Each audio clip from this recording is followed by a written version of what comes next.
Hello, ladies and gentlemen. Welcome to Kill Mike. We are killing this version of Mike and making a new one. And hopefully you're joining me for the journey and also going on your own journey of killing a version of yourself to make a new version. And if you're here, feel free to go in the chat and say hello or just be quiet. Both are welcome. And just listen to me ramble.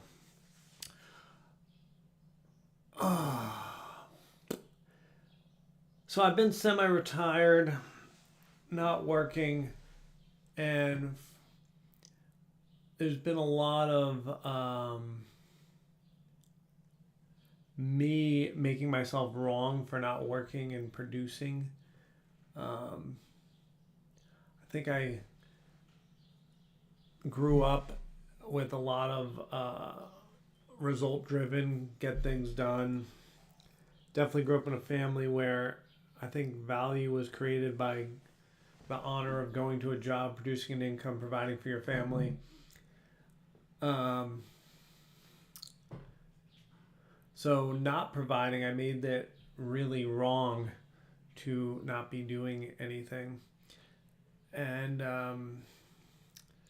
when I went to Insight seminars, I went to the first class. The thing my big takeaway from that first 3-day session is to love myself regardless of anything.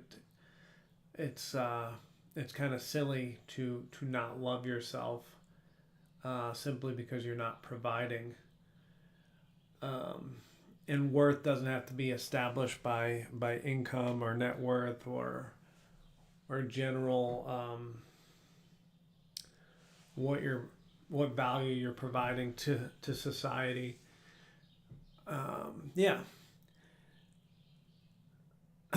Anyway, it does feel nice to do stuff and feel like you're accomplishing something. So Paige gave me a mission. She said, I want you to go make $1,000 today. And at first I was like, what? And then I was like, all right, deal. And then compound that, and I didn't realize it at the time, but on Monday I was on a Zoom, and our coach was a self-improvement coach, basically advised me, like, go do something different. And then Paige, and maybe I didn't fully hear it from him, but then Paige rearticulated, like, you're trying to figure out what you want to do work-wise, and you keep doing the same thing over and over again, and you stay in your structure, and then you're expecting new results. She's like, go do something new, go do different things, and then maybe you'll get a different result. So anyway, she's like, go make $1,000 in a day. And so yesterday I was like, all right, I'm going to go make $1,000. And if you're live and on a phone, feel free to say hi and offer your name and where you're located. I'm Mike in California. So back to it. She's like, go make $1,000. So I'm like, how can I make $1,000? I used to play poker. I'm decent at it, and I bet if I really focus at the casino, I can make $1,000. So I realized I had about 500 cash. So I was like, all right, if I take 500, it'll be pretty challenging to turn that into 1,500, but let's see what we can do. So it got to last night, and I was really bored and lonely, and I was like, the normal thing I would do is like order food and watch TV. I'm like, all right, let's do something different. So I'm like, we're gonna go to this burger place I've been wanting to go to, and it happens to be 6 minutes from the casino. So I'm like, I'll go get the burger, then I'm going to the casino. And I also want to be in my bed by 10:30. And so by the time I ate and everything, I got to the casino at 8. So I basically had 2 hours to find $1,000, which is frankly kind of unlikely, especially when you have a stack at 500. but I just really focused. I focused up, and I was really proud of myself. Historically, when I played poker, I've become impatient. I've lost discipline. I've just tried to have fun, and I've tried to play way too many hands, and really going against a lot of the math that I know, in the long run, these sorts of hands are not going to lead to making money. So I played mostly disciplined with, there's some ambiguity to math in poker, and there's a lot of variables and nuance to playing high level poker. But I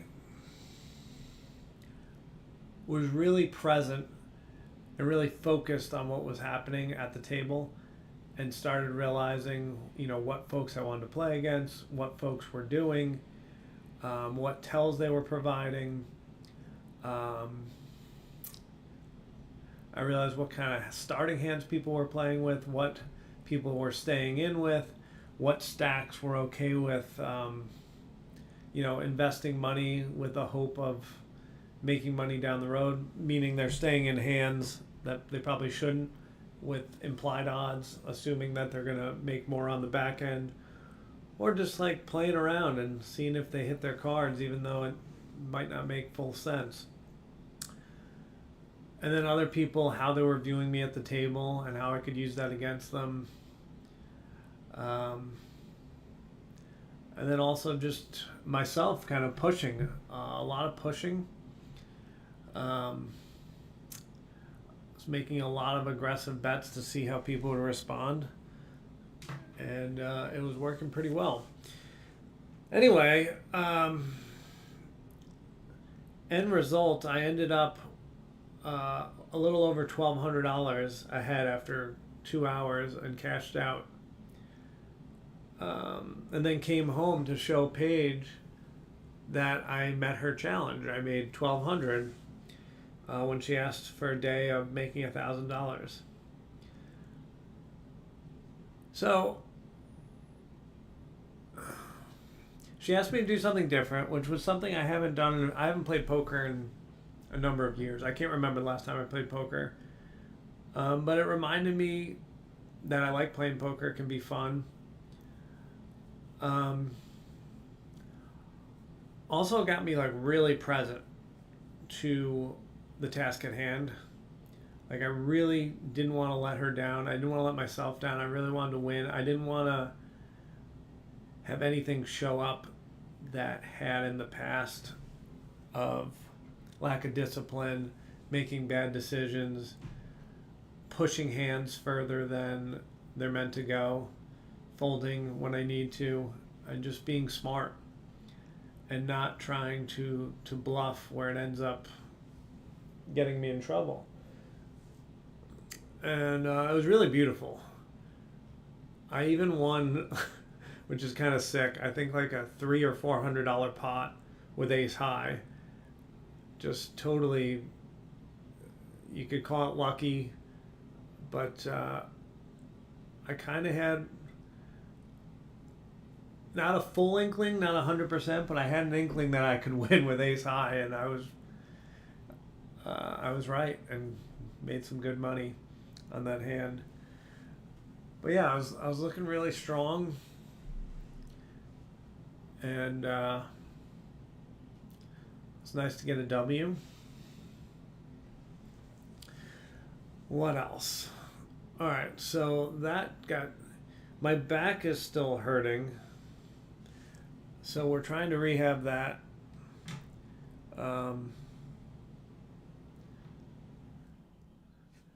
So we're being very strategic. We're doing workouts that aren't hurting it. Today I went on a run and ate healthy for breakfast. The run today was great. It was jogged up a lot of hills.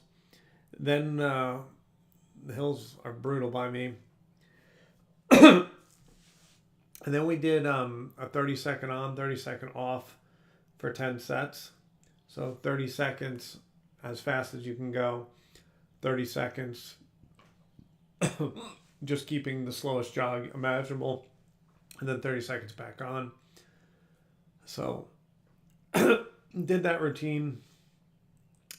Takes me about a mile. No, excuse me.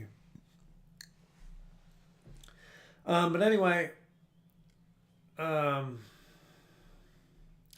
was nice to get some speed under my legs, decent speed. 30 seconds is still, pretty long to maintain.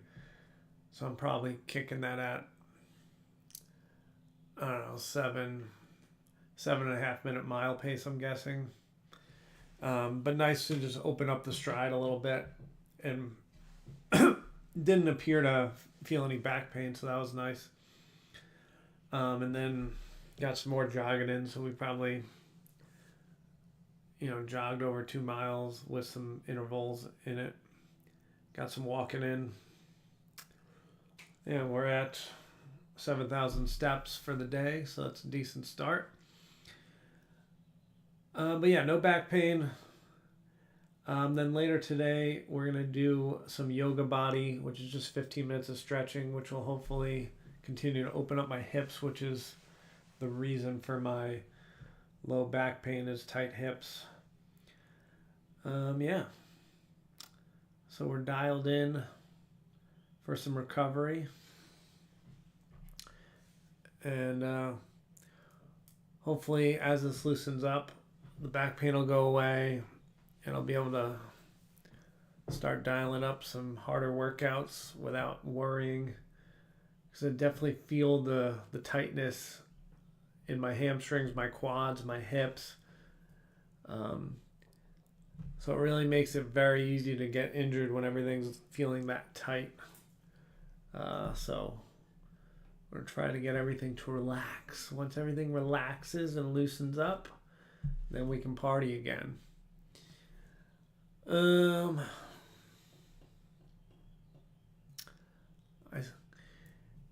If you're here and want to say hi, feel free to say your name.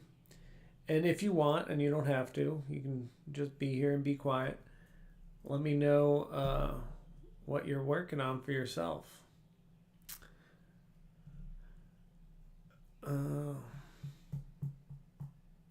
What else do I want to talk about?